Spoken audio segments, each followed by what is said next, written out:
எல்லாம் செயல்கூடும் என் ஆணை அம்பலத்தே எல்லாம் வல்லாண்டனையே ஏத்து. விரதங்கள் நோன்பு என்றும் சொல்லலாம். நம்முடைய உடலையும் மனதையும் கட்டுப்பாடுன்னு வைக்க நமக்கு பயன்படுபவை நோன்புகள். உடல்நலத்தையும் மனவளத்தையும் பேணி காப்பது நோன்பு.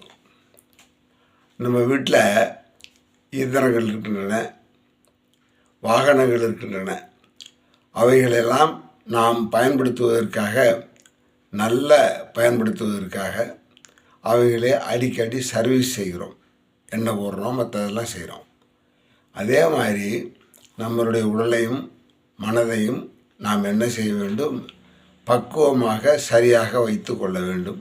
அதற்காக உதவுவது என்னன்னா விரதங்கள். விரதங்கள் என்பது பல வகைப்படும். ஆமாம், அதாவது அளவோடு உண்ணுதல், அளவோடு உறங்குதல், அளவோடு பேசுதல், அதே மாதிரி அதிகாலை எழுதல், நீராடுதல், காலை மாலை உடற்பயிற்சி, தியானம், இவைகளெல்லாம் நம்முடைய வாழ்க்கையின் முக்கியமான அங்கங்கள். இவைகளை செய்கின்ற பொழுது பிணியிலா பெருவாழ்வு, நோயற்ற வாழ்வே குறையற்ற செல்வம் என்பவர் சொல்வார்கள். அதே மாதிரி பிணியில்லா பெருவாழ்வு வாழலாம். இதை நமக்கு நம்மளுடைய முன்னோர்கள் கற்றுக் கொடுத்தார்கள். அதனால் பழைய காலத்தில் அதிகமான அளவு மருத்துவமனைகளில் நோயாளிகள் இல்லை. இன்று நோய் இல்லாத மனிதர்களே இல்லை. அதே மாதிரி இன்று இருக்கின்ற வணிக நிறுவனங்களையெல்லாம் விட அதிகமான அளவிற்கு மருத்துவமனைகள் பெருகிவிட்டன. காரணம் என்னன்னா, நோய்கள் பெருகிக்கொண்டே இருக்கிறது. இதில் நமக்கு கட்டுப்பாடுகள் இல்லாத காரணத்தால் இந்த மாதிரி நோய்களெல்லாம் வருகின்றன. இதையெல்லாம் எப்படி தீர்ப்பது என்று சொன்னால், நம்முடைய முன்னோர்கள் நமக்கு வாழ்ந்து வழிகாட்டி இருக்கிறார்கள். ஒரு குறிப்பிட்ட காலத்தில் இன்று அமாவாசை, இன்று பௌர்ணமி, இன்று கார்த்திகை, அதே மாதிரி சோமவார விரதம், இந்த மாதிரி கிழமைகளிலெல்லாம் நாம் என்ன செய்கிறோம்? விரதங்கள் இருக்கிறோம். விரதங்கள் இருக்கிறதுனா என்ன செய்கிறது? அளவோடு உண்ணுதல், அளவோடு உறங்குதல். அந்த மாதிரி அளவோடு இருந்துச்சுன்னு சொன்னால் நிச்சயமாக என்ன செய்யும்? நமக்கு நோய்கள் வருவது குறையும். திருவள்ளுவர் சொல்கிறார், மருந்தென வேண்டாவாம் யாக்கைக்கு அருந்தியது அற்றது போற்றி உணின். நமக்கு மருந்தே தேவையில்லை. எப்போ அப்படின்னு சொன்னால், நாம் சாப்பிட்ற சாப்பாடு செரித்த பிற்பாடு பசி ஏற்பட்டால் சாப்பிட வேண்டும். அதே மாதிரி இப்போ அற்றால் அளவறிந்து உண்க அகுதருவன் பெற்றான் நெடிது உயிக்கும் ஆறு. நெடிது உயிக்கும்னா நீண்ட நாள் வாழக்கூடிய ஆறு என்று இன்னொரு குறளும் சொல்லுகிறது. இப்போ இன்றைக்கி முன்னாடி சொன்ன மாதிரி நம்முடைய வீட்டில் இயந்திரங்கள் இருக்கின்றன, வாகனங்கள் இருக்கின்றன. அவைகளெல்லாம் நாம் என்ன செய்கிறோம்? சரியாக பயன்படுத்த வேண்டும். அவைகள் நமக்கு தக்க சமயத்தில் சரியாக உதவி வேண்டும் என்பதற்காக நாம் சர்வீஸ் செய்கிறோம். அது மாதிரி இந்த உடலை சர்வீஸ் செய்வதற்கு இறைவன் கொடுத்த வரப்பிரசாதம் விரதங்கள். இதை நாம் என்ன செய்கிறோம்? உண்ணாவிரதம், உறங்கா விரதம், அதே மாதிரி மௌன விரதம். இது ரொம்ப முக்கியமான விஷயம். மௌன விரதம் எதனால் அப்படின்னு சொன்னால், ஐம்புலன் அடக்கல், கண், காது, மூக்கு, வாய், மெய், இவைகளெல்லாம் நம்ம என்ன செய்ய வேண்டும்? அளவோடு பயன்படுத்தி கொள்ள வேண்டும். நல்ல பாட்டு அப்படின்னு சொல்லி விடிய விடிய கேட்கவும் கூடாது. நல்ல படம் என்று சொல்லி விடிய விடிய கண்ணொழித்து பார்க்கவும் கூடாது. அதே மாதிரி நல்ல உணவு என்று சொல்லி சுவைக்க ருசிக்க வயிறு புடைக்க என்ன செய்யக்கூடாது? சாப்பிடக்கூடாது. அந்த மாதிரி சாப்பிட்டால் நோய்கள் நம்மை தேடி வரும். அதனால் இந்த விரதம் என்பது என்ன? நம்மை கட்டுப்பாட்டுக்குள் வைத்தல். நிச்சயமாக இருக்கணும். அப்படி கட்டுப்பாடு இல்லாவிட்டால் நாம் என்ன செய்ய வேண்டும்? நோயாளிகளாக நம்ம என்ன செய்ய வேண்டும்? வைத்தியம் பார்த்து கொண்டே இருக்க வேண்டும். அதற்காகத்தான் இந்த விரதங்கள். சஷ்டியில் இருந்தால் அகப்பையில் வரும் என்று சொல்வார்கள். சஷ்டி விரதம் என்பது முருகப்பெருமானை நினைந்து செய்யக்கூடிய விரதம் சஷ்டி விரதம்.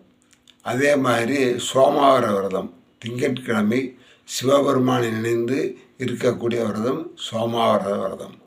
அதே மாதிரி அம்பாள், சக்தி, மற்ற தேவதைகள் எல்லாம் வெள்ளிக்கிழமை விரதம், மற்ற விரதங்களெல்லாம் நாம் என்ன செய்ய வேண்டும், கடைப்பிடிக்க வேண்டும். அப்படி கடைப்பிடிக்கிற நேரத்தில் நம்முடைய உடலானது என்ன செய்யாது, பக்குவப்படும். அந்த பக்குவப்படுகின்ற காரணத்தால் நமக்கு தேவையில்லை மருந்துகள். இன்றைக்கி மருந்தே உணவு, மருந்தே உணவே மருந்து, மருந்தே உணவு, உணவே மருந்து என்று சொல்லி ஒரு புதிய சித்தாந்தத்தை நாம் உருவாக்கியிருக்கிறோம். நாம் சாப்பிட்ற சாப்பாடே நமக்கு என்ன செய்யணும், மருந்தாக இருக்க வேண்டும். அதே மாதிரி நாம் சாப்பிடுகின்ற மருந்து என்ன செய்யும், உணவாக இருக்க வேண்டும். நம்மளுடைய முன்னோர்கள் இப்படியெல்லாம் நமக்கு வழிகாட்டி இருக்கிறார்கள். ஆனால் நாம் என்ன செய்கிறோம், திசை தரவி போகிறோம். அதனால் இந்த விரதங்களெல்லாம் மிக மிக முக்கியமானது. அதே மாதிரி அதிகாலை எழுதல், பிரம்ம முகூர்த்தம், காலையில் 4:30 மணிலிருந்து 6 மணி வரை உள்ள நேரம் பிரம்ம முகூர்த்தம் என்று சொல்லப்படுகிறது. அது என்ன பிரம்ம முகூர்த்தம் அப்படின்னு சொன்னால், காலையில் எழுந்து நீராடி தன்னுடைய வழிபாட்டை தொடங்குவது காலை இது பிரம்ம முகூர்த்தத்தில் செய்ய வேண்டும். பிரம்ம முகூர்த்தத்தில் படிக்க வேண்டும். பிரம்ம முகூர்த்தத்தில் நல்லவைகளை சிந்திக்க வேண்டும். பிரம்ம முகூர்த்தத்தில் என்ன செய்ய வேண்டும், உடற்பயிற்சி செய்ய வேண்டும். அப்பொழுது நம்முடைய மனமானது, உடலானது சோர்வுக்கு உட்படாது, களைப்புக்கு உட்படாது, நோய்க்கு உட்படாது. இதையெல்லாம் தெரிஞ்சு நாம் செய்யக்கூடிய விரதங்கள் அந்த மாதிரி விரதங்கள். அதே மாதிரி மௌன விரதம் மிக மிக அவசியம். இன்றைக்கி என்னென்னா, யாராவது மாட்டினாங்கன்னா அவங்கள்ட்ட சதா பேசிக்கொண்டே இருத்தல். தொணன்னு பேசுறியே ஐயான்னு சொல்லுவார்கள். அந்த மாதிரி பேசவே கூடாது. அப்போ நம்மளுடைய உடலில் உள்ள சக்தி அதிகமாக செலவாகிவிடும். அதனால் என்ன செய்யக்கூடாது, அந்த மாதிரி பேசக்கூடாது. உறங்கா விரதம், உறங்கா விரதம்னா என்ன, ஆண்டிற்கு ஒரு முறை சிவராத்திரி வருகிறது, ஆண்டிற்கு ஒரு முறை வைகுண்ட ஏகாதசி வருகிறது. அதே மாதிரி நவராத்திரி காலங்கள் வருகின்றன. இந்த நேரங்களிலெல்லாம் நாம் என்ன செய்ய வேண்டும், அளவோடு பேச வேண்டும், அளவோடு உறங்க வேண்டும், சரியான நேரத்தில் உறங்க வேண்டும். அதே மாதிரி காலை எப்படி 4:30 மணிக்கு முன்னாடி எழுந்து நீராடி நம்மளுடைய கடமைகளை தொடங்குகிறோமோ, அதே மாதிரி இரவில் 8 மணிக்கு மேல், 8 மணிக்கு மேலுங்கிறது அர்த்த ஜாமம். அர்த்த ஜாமத்தில் என்ன செய்யக்கூடாது, உறங்கி விட வேண்டும். அதாவது நடு இரவுகளெல்லாம் என்ன செய்யக்கூடாது, கண் விழிக்கக்கூடாது. அது படிப்பதாக இருந்தாலும் சரி, வேலை செய்வதாக இருந்தாலும் சரி. ஆனால் இன்றைக்கி எப்படி உலகம் மாறிடுச்சு, டே ஷிஃப்ட்டு, நைட் ஷிஃப்ட்டு, இதே மாதிரி ஷிஃப்ட்டு போட்டு என்ன செய்கிறோம், நம்மை பாதிப்புக்குள்ளாக்கி கொண்டே இருக்கிறோம். அதாவது நம்மளுடைய வாழ்க்கைக்கு தேவையான வாழ்க்கை இவ்வளவு தேவை, இது தேவையில்லை என்று நாம் கட்டுப்படுத்தி கொண்டால், போதுமான அளவுக்கு, போதுமன்ற மனமே பொன் செய்யும் மருந்து என்று சொல்வார்கள். அந்த மாதிரி ஒரு மனநிலை நமக்கு வந்துவிடும். அதனால் இந்த விரதங்களை எல்லாம் நாம் என்ன செய்ய வேண்டும், கடைப்பிடிக்க வேண்டும். கட்டாயம் ஒரு மனிதர் என்ன செய்ய வேண்டும், அமாவாசை விரதம் கடைப்பிடிக்க வேண்டும், ஏகாதசி விரதம் கடைப்பிடிக்க வேண்டும், சிவராத்திரி விரதம் கடைப்பிடிக்க வேண்டும், அளவோடு கண்விழிக்க வேண்டும், அளவோடு பேச வேண்டும், அளவோடு உண்ண வேண்டும் என்று நம்முடைய வாழ்க்கையை அமைத்து கொள்ள வேண்டும். அதனாலேயே இந்த விரதங்கள் நம் முன்னோர்கள் நமக்கு கொடுத்து வைத்த பெரிய கொடைகள், நன்கொடைகள். அதனால் எல்லோரும் செய்யணும். அதே மாதிரி இன்றைய வாழ்க்கை முறையில் அதிகமான அளவிற்கு முருக பக்தி, ஐயப்ப பக்தியெல்லாம் வளர்ந்திருக்கிற நேரத்தில் நாம் என்ன செய்ய வேண்டும், சிறிதாக நம்மளுடைய மனதை கட்டுப்படுத்தி கொள்ள வேண்டும். தேவையில்லாத உணவுகளை உண்ணக்கூடாது. தேவையான நேரத்தில் மட்டும் உண்ண வேண்டும், தேவையான உணவை உண்ண வேண்டும். அதே மாதிரி உணவு பழக்கங்களிலும் நம்மளுடைய உணர்ச்சிகளையும் கோபதாபங்களையும் தேவையில்லாத இடங்களையும் பிரதிபலிக்கக்கூடிய உணவுகளை, சாத்வீக உணவுகளை மட்டும் சாப்பிட வேண்டும். அந்த மாதிரி சாப்பிட்டா கோபத்திலிருந்து விடுபடலாம். அதே மாதிரி மற்ற தவறான சிந்தனைகளிலிருந்தான் விடுபடலாம் என்பதை நாம் தெரிந்து கொள்ள வேண்டும். அதனால் நம்முடைய உடலையும் மனதையும் கட்டுப்பாடுடன் வைத்து கொள்வதற்கு விரதங்கள் பயன்படுகின்றன. அதே மாதிரி ஐம்புலன் அடக்கம் என்று சொல்வார்கள். அந்த ஐம்புலன் அடக்கம் என்பதே விரதம். மௌன விரதம் என்னன்னா, மௌன விரதம், உண்ணாவிரதம், உறங்கா விரதம், இவைகளெல்லாம் நாம் கடைப்பிடித்து பல்லாண்டு பல்லாண்டு நலமோடும் வளமோடும் வாழ வேண்டும். தேவையில்லாமல் மருந்து சாப்பிடக்கூடாது. தேவையில்லாமல் நாமே நம்முடைய நோய்க்கு இடம் கொடுக்கக்கூடாது என்பதை நாம் தெரிந்து கொள்ள வேண்டும். இதை சின்ன பிள்ளையிலிருந்து பழக்க வேண்டும். பிரம்ம முகூர்த்தத்தில் எழுதல், படித்தல், விளையாடுதல்.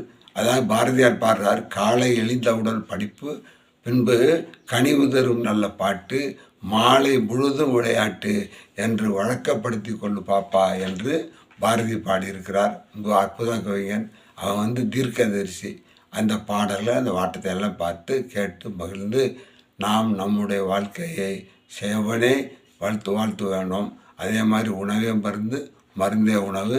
நமக்கு பிணி வராது, வந்தாலும் அதை நம்மால் தடுக்க முடியும். ஒரு இது உண்டு, நன்மையும் தீமையும் பிறதரவாரா, நமக்கு நாமே நண்பன், நமக்கு நானே பகைவன் என்று சொல்வார்கள். அந்த மாதிரி நம்முடைய பகைமையை விரட்டுவோம், நம்முடைய நண்பராக்கி கொள்வோம் என்று சொல்லி நம்முடைய ஐம்புலன் அடக்கம், தியானம், மௌனம், உடற்பயிற்சி, யோகாசனம் இவைகளெல்லாம் நாம் செய்து பிணியில்லா பெருவாழ்வு, நோயற்ற வாழ்வு வாழ்ந்து நீண்ட காலம் நெடுது காலம் இனிதாக இறைவனுடைய திருநாமத்தை சொல்லிக்கொண்டு இறைவனுடைய பெருமைகளை ஏற்றுக்கொண்டு கேட்டுக்கொண்டு வாழ்வோமாக என்று சொல்லி நிறைவு செய்கிறேன். எல்லோரும் என்பற்றிருக்க இறைவனை பிரார்த்தனை செய்கிறேன். எல்லோரும் நலமோடும் வளமோடும் வாழ பிரார்த்தனை செய்கின்றேன். எல்லோரும் வாழ்க, நல்லவராய் வாழ்க, இறைவன் திருவருளால் பல்லாண்டு வாழ்க. ஓம் சாந்தி சாந்தி சாந்திகி.